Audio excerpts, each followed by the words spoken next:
കർത്താവായ ഈശോയിൽ പ്രിയ ദൈവജനമേ, നിന്ദിക്കപ്പെട്ടപ്പോൾ അവൻ പകരം നിന്ദിച്ചില്ല, പീഡനമേറ്റപ്പോൾ ഭീഷണിപ്പെടുത്തിയില്ല. പിന്നെയോ നീതിയോടെ വിധിക്കുന്നവന് തന്നെ തന്നെ ഭരമേൽപ്പിക്കുകയാണ് ചെയ്തത്. 1 പത്രോസ് 2:23.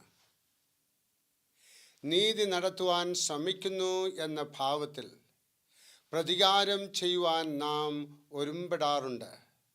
മറ്റുള്ളവർക്ക് നീതി കിട്ടാതെ വരുമ്പോൾ അതേപ്പറ്റി അധികം ശ്രദ്ധിക്കാതെ അവഗണിക്കുന്നു. നമ്മുടെ സ്വന്തം കാര്യത്തിൽ നീതി കിട്ടാതെ വന്നാൽ ക്ഷോഭിക്കുവാനും നീതി നടത്തുന്ന എന്ന ഭാവത്തിൽ പ്രതികാരം ചെയ്യുവാനും ഒരുങ്ങും. സ്വന്തം കാര്യത്തിൽ നീതി ലഭിക്കുവാൻ വേണ്ടി പ്രവർത്തിക്കുന്നതല്ല, മറ്റുള്ളവർക്ക് നീതി ലഭിക്കുവാൻ വേണ്ടി പ്രവർത്തിക്കുന്നതാണ് നമ്മുടെ കടമ. സ്വന്തം കാര്യത്തിൽ നീതി കിട്ടാതെ വരുമ്പോൾ ന്യായമായി വിധിക്കുന്ന ദൈവത്തെ ഭരമേൽപ്പിക്കുകയാണ് ക്രിസ്തീയ ധർമ്മം.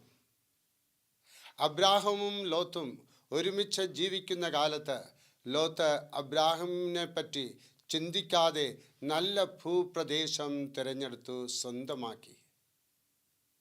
അബ്രാഹം സന്തോഷത്തോടെ അത് അംഗീകരിച്ചു.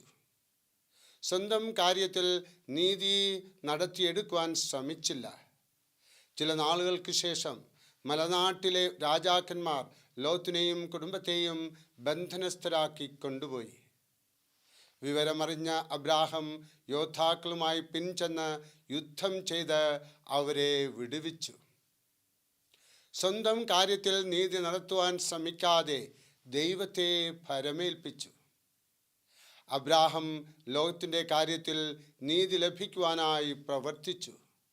സ്വന്തം കാര്യം ദൈവത്തെ ഏൽപ്പിക്കുകയും മറ്റുള്ളവർക്ക് നീതി ലഭിക്കുവാനായി പ്രവർത്തിക്കുകയും ചെയ്യുന്നവനാണ് നല്ല ക്രിസ്ത്യാനി.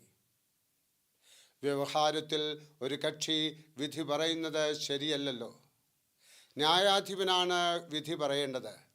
നമ്മുടെ കാര്യം ദൈവത്തെ ഭരമേൽപ്പിക്കണം. ദൈവം നീതി നടത്തിത്തരും. ദൈവത്തിൻ്റെ വിധിക്കായി കാത്തിരിക്കണം. മറ്റുള്ളവർക്ക് നീതി ലഭിക്കുവാനായി പ്രവർത്തിക്കുവാൻ നാം തൽപരരായിരിക്കണം. നമുക്ക് ലഭിക്കേണ്ട നീതി ദൈവം തരുമെന്ന് വിശ്വസിച്ച് കാത്തിരിക്കണം. പ്രിയ ജനമേ, നിങ്ങളെല്ലാവരും അനുഗ്രഹിക്കപ്പെടട്ടെ. നീതി നമ്മുടെ ജീവിതത്തിൽ ലഭിക്കണം, മറ്റുള്ളവർക്കും ലഭിക്കണം. അതിനായിട്ട് IMS അമ്മ നിങ്ങളെല്ലാവരെയും ആശീർവദിച്ച് അനുഗ്രഹിക്കട്ടെ. ആമേൻ.